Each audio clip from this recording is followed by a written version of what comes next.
with Sara and Sean. Hey everyone, welcome to Graph Time with Sara and Sean. I'm Sara. And I'm Sean.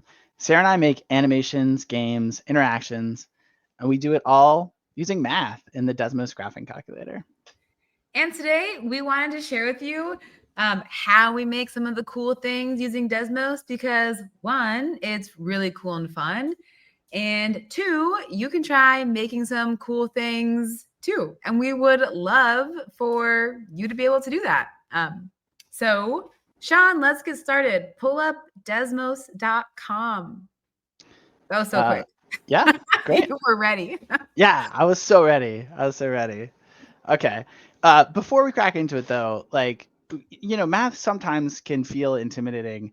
We're going to type some things on the screen. And I will say, as somebody who does math every day, does a ton of math, I still open up someone else's math that they did, and it does not immediately make sense to me. Sometimes it looks crazy. So I just want to give you some encouragement, permission to not understand everything we're doing in the moment.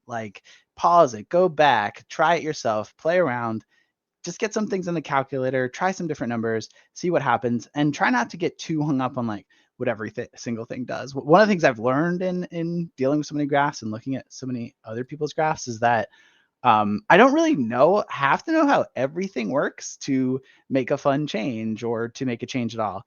So yeah. All right. So the first graph we wanted to make is kind of inspired by the very first graph that I thought looked pretty cool. I remember I think in middle school, and I was in class. It wasn't math class. Kid in front of me, I don't know him very well. He turns to me, he's like, "Yo, check out this graph. It's pretty cool." Shows me this TI-82, and it just has these really cool overlapping, twisty patterns that I was like, "Whoa, this is looks like a piece of art or something." It was really neat. I don't think it's possible to perfectly recreate that, but we can make something kind of similar to that vibe. Because it had to do with how the pixels were set up on those old calculators. So, all right, in order to do this, we're going to need a sine function. So there's cosine, there's functions called sine function, cosine functions. You don't really have to know how this function works in order to play around with it. So every function has a shape. If you type sine of x in, sin of x, just like I did, you get this shape. And yeah, it's already looking pretty fun. Yeah, it's already pretty fun. Honestly, this is it's kind of my favorite. One of my favorite functions. You can do it. It's really powerful. You can do a lot, make all kinds of different crazy curves. And how you do that is you just throw numbers in different places. So kind of key Sean is just putting some nines in. And so, okay. So if I put numbers in this spot, right in front of the X, what's happening is it's getting smaller. And so maybe if I put kind of scrunched. Yeah, everything's kind of scrunching in this way. And if I put smaller numbers in, I'm going to guess. I guess it's not a guess at this point, but I could guess. One might guess it gets kind of more spread out. Maybe that's too much. Okay. So I can kind of change how spread out it is this way. But there's other places I could put numbers. So I could multiply inside, I could multiply outside, and something different will happen. So if I put a number in here, outside, okay, it kind of grows. And what I'm looking for is kind of a pretty scrunched up function. So I'm going to start like this. But to really do what I want, I'm going to need another sine function because I kind of want it to be like waves on top of waves. Waves on top of waves. Okay.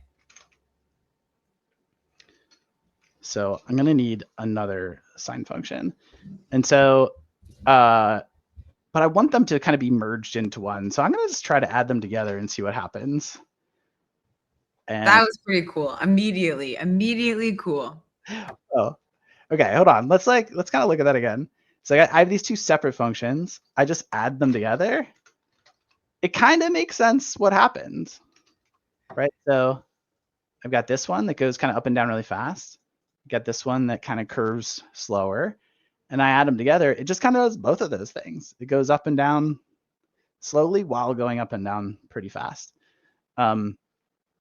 And so you can sort of just, if you have a few functions like this and you just put different numbers in them, they sort of get out of sync and do all kinds of wacky things. So if you have the same number in here, it's kind of just like the same function twice.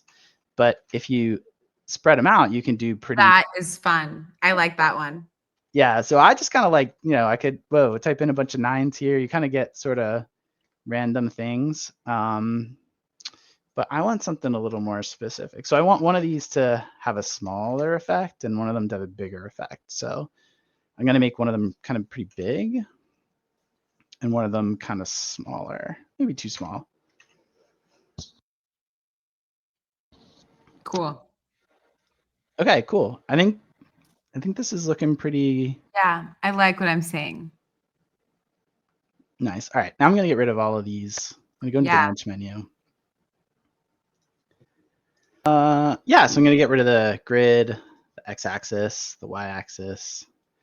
Nice. I also like sometimes just these default colors aren't interesting to me as much as I've seen them. So sometimes, maybe I want to make like a black background on this. So you can just make a whole zone of color by saying something like y is less than 100. So every y less than 100, which is everything I can see, is now purple, but I could also make it like black. Nice. Cool. And then so if I shift click or hold down,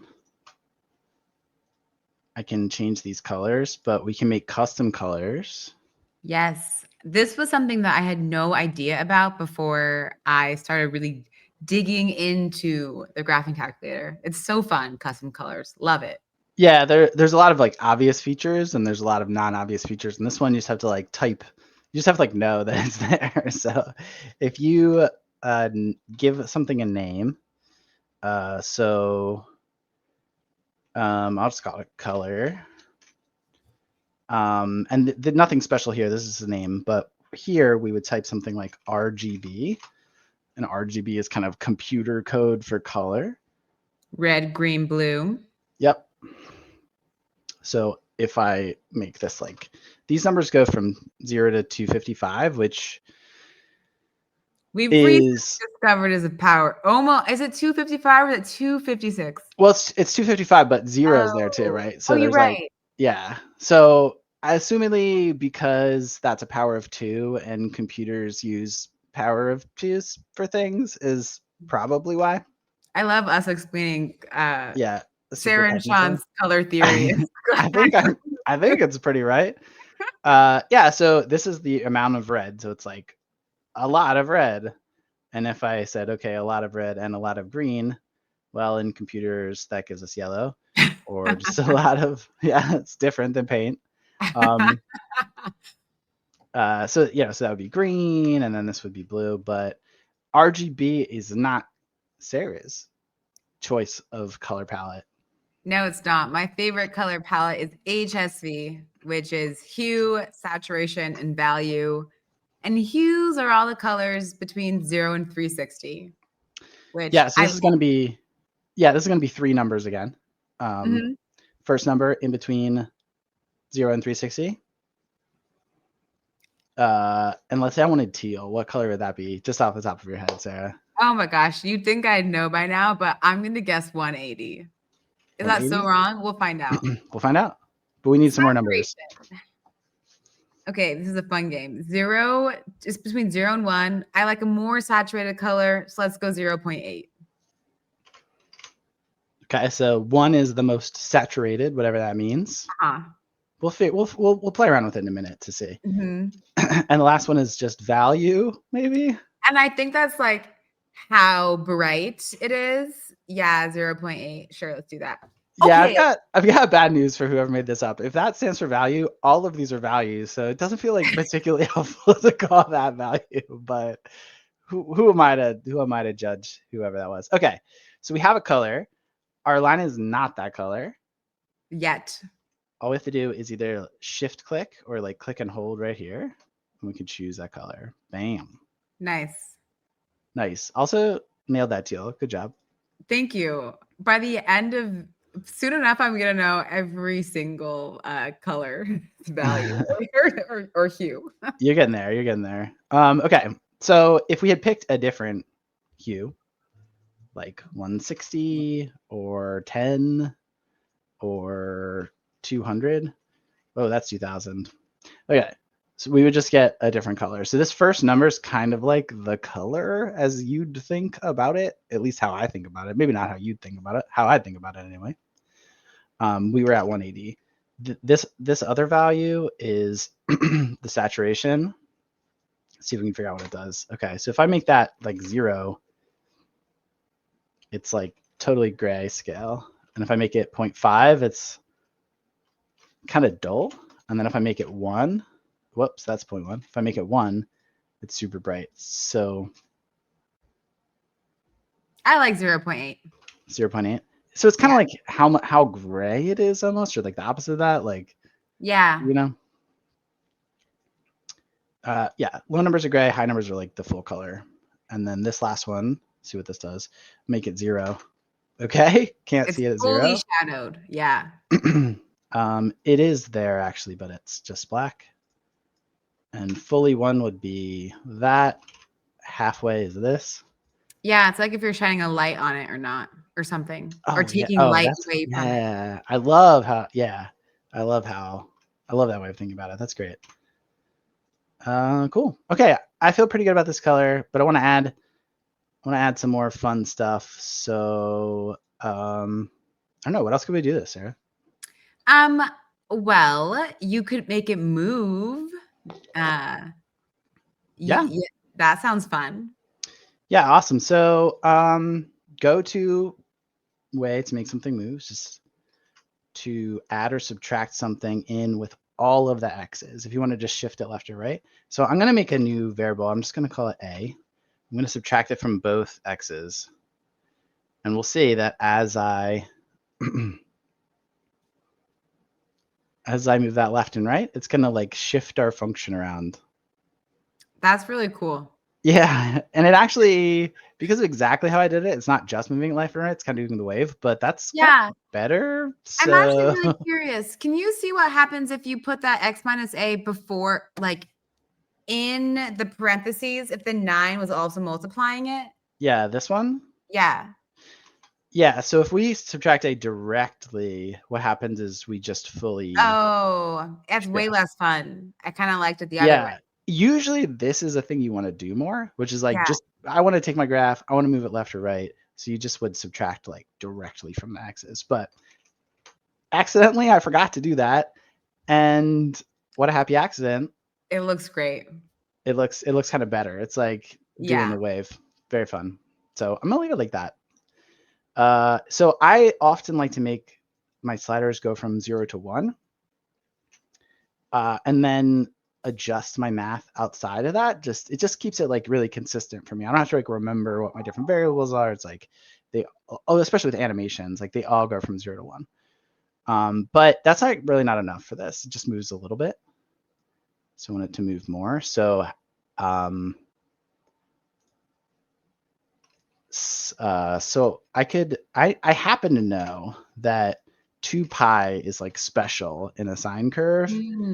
And probably what's going to happen is it'll sort of do like one full rotation. Although I'm not sure what happens because I have this like special extra thing here. But this feels good. It's maybe moving enough. What if you change? Oh yeah, that's what I was about to say. Repeat it. Yeah, so if I click this, I can repeat it. I can see if it perfectly matches up. I'm not sure if it will. It does. It does. It Yeah, does. I thought maybe the 9 would throw it off, but it doesn't throw it off at all. Yeah, because it is shifting it by that amount. I don't know. It works. Great. I know 2 pi is special. Investigate further. It I'm works. not gonna think that hard about it. Yeah. And we encourage you to not think too hard about things too. You know, play around, try things, see what happens.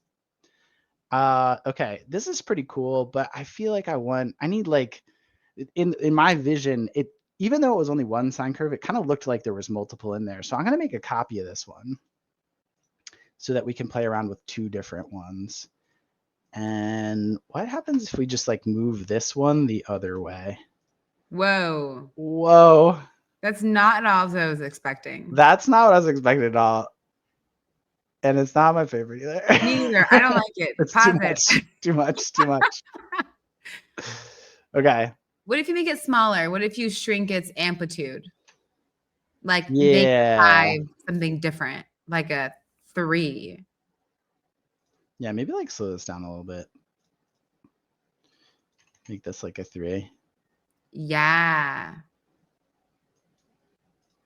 Make it like more. Let's just like mess around. Whoa. Too Whoa. much. Too far. Too many 9s. Full regrets. What if you change that 0.6 something different also? I don't know what. Yeah, that kind of makes it like less. Or maybe make it, I liked it bigger. Yeah, maybe let's go back to the mode where it was like just shifting, actually. Let's see what happens. Let's go back. All the way back. Something's different about these. 9. Ooh, there we go. That's pretty fun. There's like an optical illusion. Look at do you see like the extra lines in there? It's pretty cool. Yeah, that's sort of wild. Whoa. It is pretty wild. It might be too intense. I think you should play with a few more numbers. Let's see. Let's see what else might happen. Yeah, let's just mess around. Do you want to change just one of them or both of them? Let's change just like one of them and see what happens. Sounds good. Let's go crazy with it. Let's get crazy. Too crazy? Oh, I like that. That was cool. Yeah, that's fun. Love it. Yeah, that feels pretty fun. Yeah, I think like the way they were spread out was kind of. No, that's good. Okay. Okay, I think you this. should change the other one now. Oh yeah, let's try both of them. Big reveal. What happens when we go? Oh wait, before you reveal. Oh, oh, too late. Too late. Oh, that's pretty. That's okay. What if you make the amplitude smaller? This one? On one of them. Yes. Ooh, now we're cooking. Whoa. All right. Yeah, we're getting like this weird effect. Kind of want to just like play around with it a little more. Okay, I have an idea. What if you reflect one of them, like add a negative in front of a sign?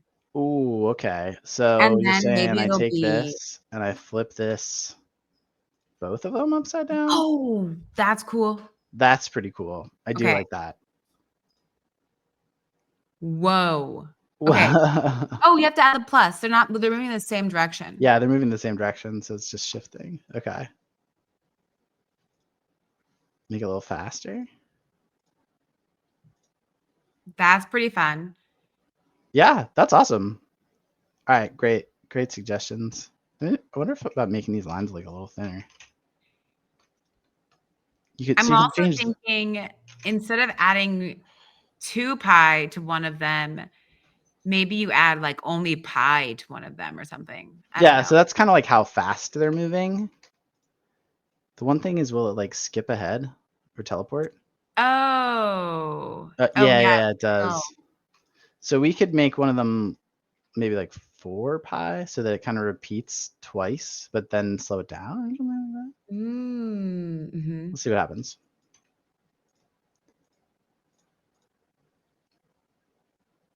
Nice.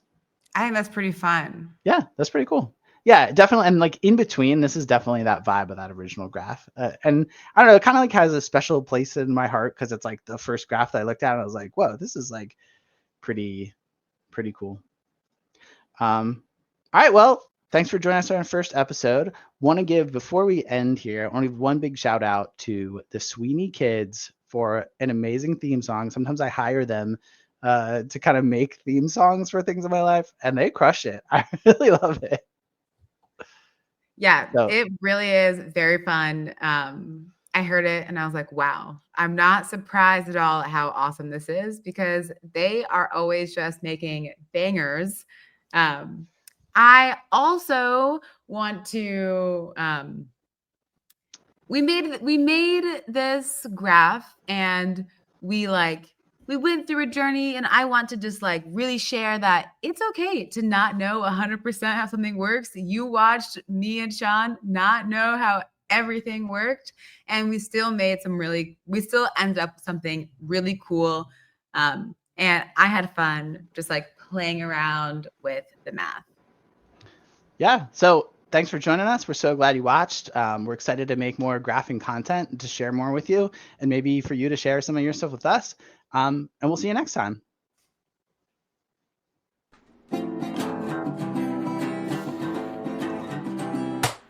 Graph time, laugh time, math time, graph time. Let's get creative and play with some graphs. Come round the table and we'll do the math. Graph time! With Sara and Sean.